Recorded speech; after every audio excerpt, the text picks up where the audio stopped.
Volvemos a hablar de migración en una jornada en la que estamos hablando de llegadas, además de muchas personas, de más de 2.500 en apenas 72 horas a Canarias. Y en los 30 años que nuestro archipiélago lleva recibiendo pateras y cayucos, el perfil de las personas que llegan hasta nuestras costas ha ido variando.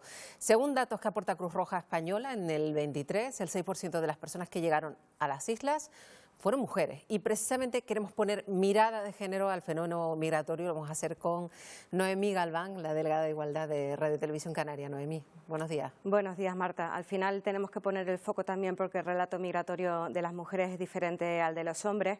Las que llegan, que son las más afortunadas, tienen esa suerte, pero según la ONG Caminando Fronteras, el año pasado perdieron la vida en esta travesía canaria, en la Ruta Sur, 363 mujeres. De todo ello queremos hablar, de esta narrativa migratoria también de las mujeres, y lo vamos a hacer con Patricia Rodríguez. Ella es psicóloga de la Delegación Diocesana de Migraciones en Senegal. Hasta allí nos vamos. Patricia, ¿qué tal? Bienvenida. Buenos días. Hola, buenos días. Muchas gracias. Encantada de saludarte, Patricia. Tenemos que hablar de ese relato migratorio porque en el caso de las mujeres es muy diferente. Comparten con los hombres aspiraciones, obviamente, de mejorar su vida, pero en el caso de las mujeres hay unos motivos que están condicionados además por el género. ¿Cuáles son? Pues totalmente, y sobre todo un poco siguiendo mi experiencia, es verdad que hay muchas mujeres pues que sí buscan eso, ¿no? La búsqueda de oportunidades, de una vida mejor, pero el foco principal siempre está en la protección, ¿no? Aquí en origen ellas sufren muchísimas desigualdades de género, de violación de derechos humanos. Muchas de ellas huyen de matrimonios forzosos, de violencia de género, tanto física, sexual como psicológica. Muchísima violencia intrafamiliar. Al final, aquí, por ejemplo, en Senegal, pues la mayoría el 90% de la población es musulmana. Existe la poligamia y entre las familias, digamos que también existe pues muchos problemas. Y otro foco principal que no debemos olvidar, que creemos que como dentro de la ley está prohibido, pero sigue existiendo en la práctica real, que es la mutilación genital femenina. E incluso muchas madres huyen con sus hijas para que sus hijas no tengan que vivir lo mismo que ellas. Patricia, de todo este relato, ¿cuál crees, en tu opinión, por tu experiencia, que tiene más peso en ese volumen de salidas de mujeres? Pues en base a mi experiencia, ¿no? Y también yo he estado trabajando allí en el otro lado, la mayoría de las mujeres huyen sobre todo de violencia de género, ¿no? Muchas llevan desde los 14 años sufriendo matrimonio forzoso y llega ya un momento en el que no encuentran salida, no saben a quién acudir, es su propia familia la que les dice, ¿no? Que tienen que aguantar, qué es lo que toca, qué es lo que una mujer debe vivir. Entonces, al final, su única salida es echarse al mar y también el proteger y el buscar otra opción para sus hijos y para su hija. Entonces, según lo que yo he visto allí y sigo viendo aquí, el tema de la violencia de género es el principal motivo. Y pese a todo, Patricia, estás en Senegal ahí trabajando, sabiendo probablemente a lo que se van a enfrentar, siguen escogiendo subirse a un cayuco o una patera, porque las vemos luego cuando llegan hasta aquí, hasta Canarias, ¿no? Sí, exacto. Para ellas es el único refugio que encuentran, ¿no? De hecho, yo muchas veces les pregunto, pero ¿y cómo es el momento de decidir? Me monto en una patera, incluso con mis hijos o mis hijas, y me juego la vida, ¿no? Y ellas siempre dicen que es que prefieren eso a seguir viviendo lo que están viviendo en origen, y además el que sus hijos o sus hijas lo sigan viviendo, ¿no? Entonces, como la única salida realmente que encuentran para protegerse y para sobrevivir.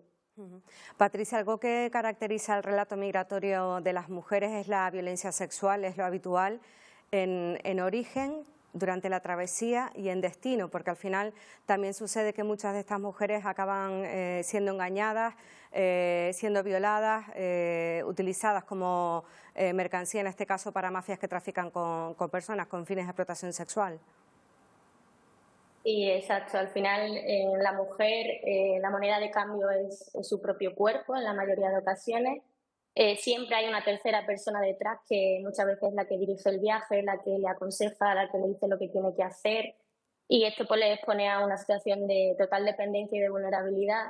Ellas narran, sobre todo, cuanto más dure el trayecto migratorio, mayor es el riesgo y mayor es la vulnerabilidad. Cuando pasan por Marruecos, todas relatan que Marruecos es como el horror del camino, ¿no? Que la situación que sufren allí y sobre todo cuando están mucho tiempo, pues es totalmente aberradora para ellas y sufren violencia sexual, violencia física, muchísima discriminación también y bueno, al final pues están expuestas a eso, a que muchas mafias y muchos tratantes se aprovechen de su situación para sacar beneficio.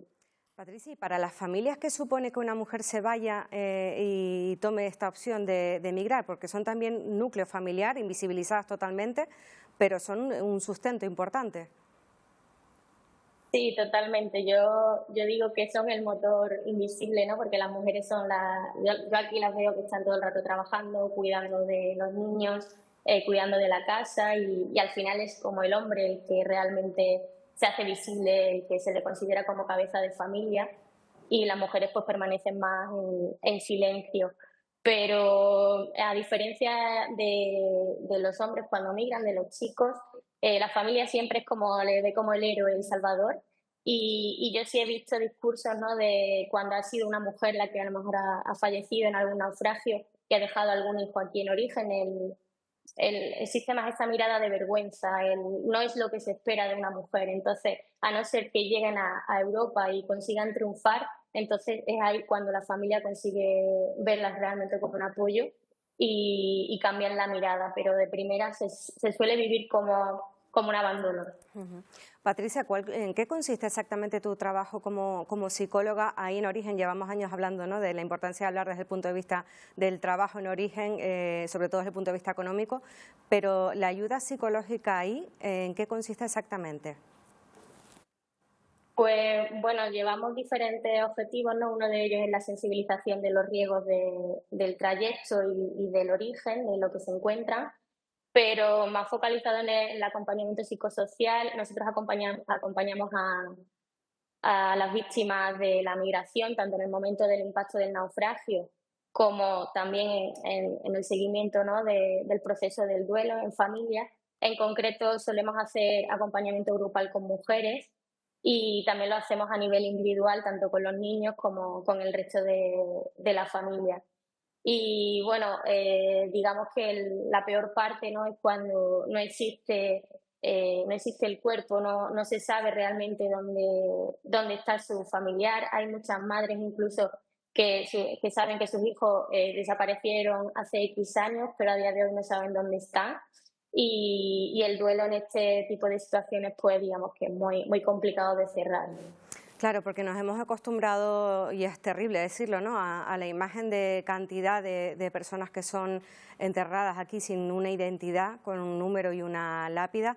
Esas familias en algún momento nunca saben lo que puede haber pasado de ese familiar, porque no sé si la información fluye de la identidad, si esas personas son reconocidas en algún momento. Pues suele ser complicado, a no ser que digamos que dentro de la misma embarcación haya habido algún superviviente que conozca de forma directa a la persona que ha fallecido y se lo comunique a la familia, pero en el caso, por ejemplo, de desapariciones completas de cayucos, pues están en el limbo e incluso cuando llegan allí es muy complicado saber realmente si su familiar está vivo o no está vivo y viven como en una continua esperanza, ¿no?, en una herida que al final nunca se cierra.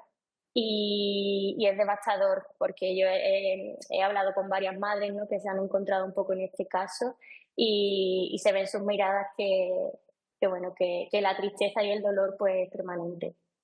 Pues Patricia Rodríguez, psicóloga de la Delegación Diocesana de Migraciones en Senegal, gracias por poner cara también con tu imagen a este fenómeno, a lo que supone trabajar en el origen, que hablamos de lo que supone, ¿no?, esas llegadas, de la atención que hay que dar, pero también de lo que se hace en origen para intentar y mostrar la realidad de esa travesía que no está detrás del sueño que todo el mundo piensa y que es durísima y se deja, como hemos hablado, tantas vidas en ese camino. Muchísimas gracias, un saludo. Gracias, Patricia. Muchísimas gracias.